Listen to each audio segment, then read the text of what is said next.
Selling a property for the best price that it can potentially achieve in the marketplace at the time comes down to a very defined strategic process, and you have to execute that plan perfectly. It all starts with presentation. Well-presented homes, they're definitely our favourite. Not only gets you the best possible result for your home, but it also allows the agent and the owners a much smoother process. The first step I take after listing a property is I do what's called a property preparation report. And I go through the property and I list every item that I recommend a seller does to that house in order to make it ready for sale. It's all about return on investment. So if you don't have to spend thousands of dollars, we don't spend it. Compliance, obviously nowadays we've got a lot more legislation to comply with, so smoke alarms, pool safety certificates. An imperative part of the whole process as well as doing the building and pest inspections up front so we can identify any issues.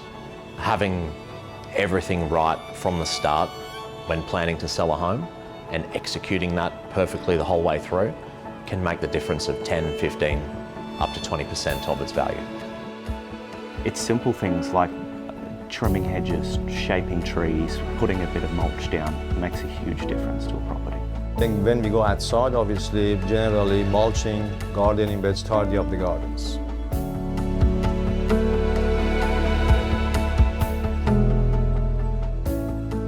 We all know that we like everything that is good and that looks good, and we find that with a reasonably small amount of time and money, we can make a huge difference.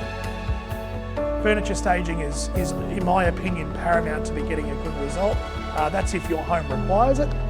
If anybody was selling their house, they really want it to look as best as they can, so we can just go through it thoroughly and just make some suggestions in relation to what I would do if I was selling my house and how I would try and prepare it. Getting the house ready, making it more presentable, that number one will make the photo and the marketing nicer. So we'll have more people come through to the open homes. Because at the end of the day, if you get the presentation right, that influences people's first impressions. They walk through a home and it gets better and better. And they go home and they're looking through all the marketing material, the photos, the video. That triggers emotion. And when you trigger emotion is when a house turns into a home.